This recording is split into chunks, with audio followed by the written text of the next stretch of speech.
Welcome to ology and tech in Hindi. It's time for technology. तो दुनिया में सबसे सस्ते आईफोन जो मिलते हैं वो है यूएसए में, हांगकांग में, जापान में या फिर यूएई में। एंड इसीलिए लोग इंडिया के बजाय बाहर की कंट्रीज में आईफोन परचेज करते हैं। लेकिन बाहर मतलब कौन सी कंट्री से खरीदे? क्या आपको यूएसए से खरीदना चाहिए? क्या आपको जापान से खरीदना चाहिए? क्या आपको हांगकांग से खरीदना चाहिए? क्या आपको यूएई से खरीदना चाहिए? या फिर क्या आपको यूएई में जो यूएसए या जापान या हांगकांग के पीसेस मिलते हैं वो खरीदने चाहिए? तो ये चीज डिसाइड करने का एक तरीका ये है कि जहां आपका कनेक्शन है वहां से आप खरीद लो। लेकिन दूसरा जो तरीका है वो है लॉजिकल तरीका, जो मैं आपको इस पर्टिकुलर वीडियो में दिखाऊंगा। क्योंकि आईफोन 12 हर एक कंट्री में अलग किस्म का बिकता है इन टर्म्स ऑफ उसकी 5G टेक्नोलॉजी या फिर eSIM अवेलेबिलिटी की बात करो, एंड ऑफ कोर्स लास्ट है उसकी प्राइसेस। तो आइए इस वीडियो में आपको क्लियरली बताता हूं कि आपको आपका आईफोन 12 कौन से कंट्री से खरीदना चाहिए और क्यों उस कंट्री से खरीदना चाहिए, एंड आखिर में कितना डिफरेंस है इन सब कंट्रीज के प्राइसेस में। तो सबसे जो पहला कैटेगरी वो है 5G। तो 5G में दो टाइप्स आते हैं, एक होता है उसका सब 6 एंड दूसरा होता है उसके MM वेव। तो आईफोन 12 एंड उसकी पूरी जो सीरीज है, वेदर आप 12 मिनी की बात करो, आईफोन 12 की बात करो, 12 प्रो की बात करो या फिर 12 प्रो मैक्स की बात करो, ये सब अगर आप यूएसए से खरीदोगे तो आपको मिलता है MM वेव वाला 5G। लेकिन और कोई भी कंट्री से आप ये सारे फोन्स खरीदोगे तो आपको मिलेगा सब 6 वाला 5G। तो ये डिसाइड करने के लिए आपको कौन से कंट्री से खरीदना चाहिए आपका आईफोन, उसके लिए पहले ये समझ लेते हैं कि सब 6 और MM वेव में फर्क क्या है। तो सब 6 की बात करें तो उसमें जो आपको फ्रीक्वेंसी ट्रांसमिट होती है उसके टॉवर से, वो 6 गीगाहर्ट्ज से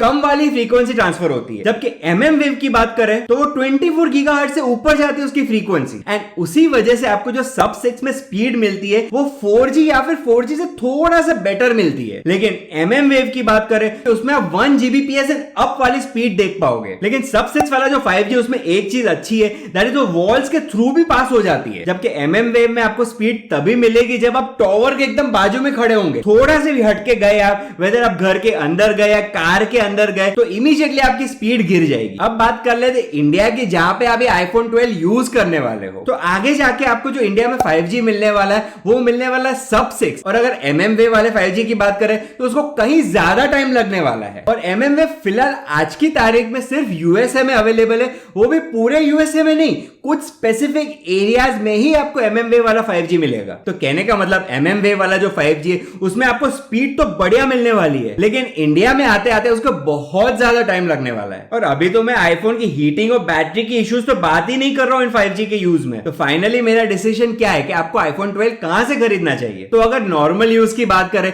तो 4G की स्पीड भी काफी है आपके लिए। जैसे कि नेटफ्लिक्स कहता है कि 25 Mbps की स्पीड आपको मिलेगी, तो आप 4K वीडियो भी देख सकते हो उसमें। तो अगर 4G ही काफी हमारे लिए, तो सब 6 5G तो उससे भी ज्यादा बेटर है। तो एक नॉर्मल यूज के लिए सब 6 वाला 5G काफी है आपके लिए। और वैसे भी MM वेव वाला 5G का काम क्या है, एक्सेप्ट कि जब आप स्पीड टेस्ट रन करोगे तो वो जो नीडल है वो ऑल द वे ऊपर जाएगी 1 Gbps के ऊपर। इससे ज्यादा उसका कोई काम नहीं है आज की तारीख में। तो मेजॉरिटी लोगों के लिए सब 6 वाला 5G काफी है। लेकिन रुकिए, अगर आपको वही प्राइस में MM वेव वाला 5G मिलता है तो क्यों नहीं ले भाई। तो मेरे हिसाब से अगर आपको सेम प्राइस में या फिर सस्ते प्राइस में MM वेव वाला 5G मिल रहा है यूएसए से, तो आपको यूएसए से आपका आईफोन खरीदना चाहिए। तो ये तो हो गई फर्स्ट क्राइटेरिया। सेकंड क्राइटेरिया की बात करते हैं eSIM की। क्योंकि चाइना, हांगकांग और मकाओ में आपको eSIM की टेक्नोलॉजी नहीं मिलती है, वहां पे आपको डुअल सिम मिलता है विद नैनो सिम। इसके सिवाय बाकी जितनी भी कंट्रीज उन सब में आपको eSIM की टेक्नोलॉजी मिलेगी। तो अब आपको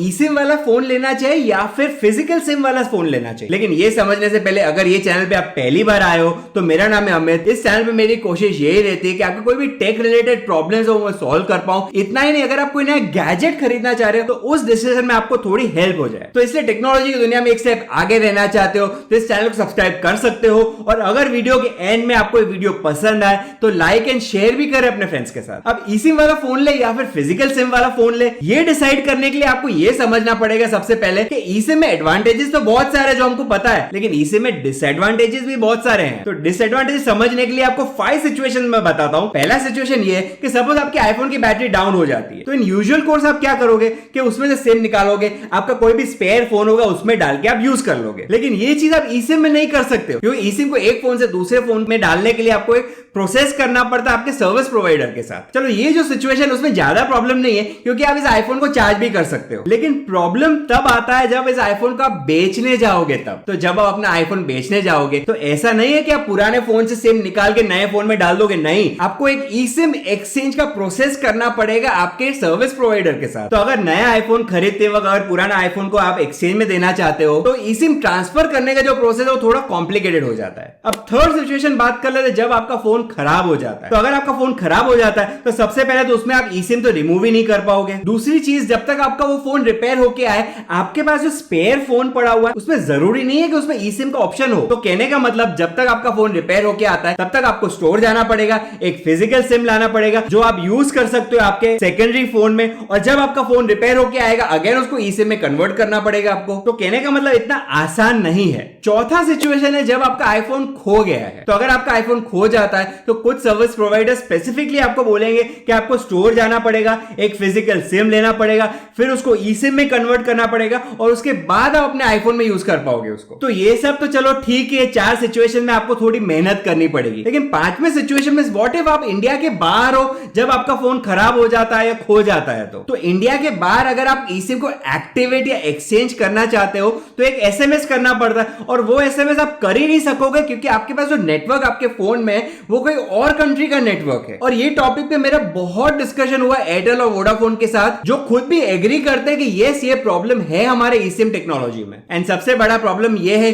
कि कुछ नेटवर्क तो प्रीपेड वाले सिम पे ई सिम देते ही नहीं है, आपको स्पेसिफिकली पोस्टपेड वाला सिम ही लेना पड़ेगा। कहने का मतलब ई सिम चलाना कोई आसान काम नहीं है। तो इसलिए अगर आपको ये सारे प्रॉब्लम्स मैटर करते हैं तो आपको आपका आईफोन लेना चाहिए हांगकांग से, जहां पे आपको फिजिकल सिम्स मिलेंगे दोनों ही स्लॉट्स में। लेकिन अगर आप कोई ऐसे इंसान हो जो फ्रीक्वेंटली अपने सिम चेंज करता रहता है, या फिर आप अलग अलग कंट्री में घूमते रहते हो जहां पे आपको वहां का एक लोकल सिम हर बार लेना पड़ता है, एंड लास्टली अगर आप कोई फ्यूचरिस्टिक टेक्नोलॉजी के साथ जाना चाह रहे हो तो आपको ई सिम वाला आईफोन खरीदना चाहिए जो आपको मिलेगा यूएसए, यूएई, जापान से। अब बात कर लेते हैं सबसे इंपॉर्टेंट चीज, दैट इज द प्राइस। तो ये बात तो हमको पता है कि इंडिया में आपको आईफोन बहुत महंगा मिलता है, लेकिन बाकी सब कंट्रीज में भी सबसे सस्ता कौन सी कंट्री में मिलता है हमको वो देखना है। तभी स्क्रीन पे आप देख सकते हो आईफोन 12 की जो पूरी सीरीज है उनका इंडिया प्राइस क्या है। अब देख लेते हैं दुबई का प्राइस जो इन 4 कंट्रीज में सबसे महंगा है। अबे जितने भी प्राइसेस है वो आज के प्राइसेस है और आज के एक्सचेंज रेट के हिसाब से कैलकुलेट किए गए हैं, और इसमें मैंने बैंक चार्जेस ऐड नहीं किए हैं। अब देख लेते हैं हांगकांग की प्राइस, क्योंकि हांगकांग की प्राइस यूएई से भी सस्ती है, एंड प्लस आपको यहाँ पे फिजिकल वाला डुअल सिम भी मिल जाएगा। उससे भी ज्यादा सस्ती बात करें तो वो है जापान का प्राइस, एंड सबसे सस्ता प्राइस अगर आईफोन का कोई है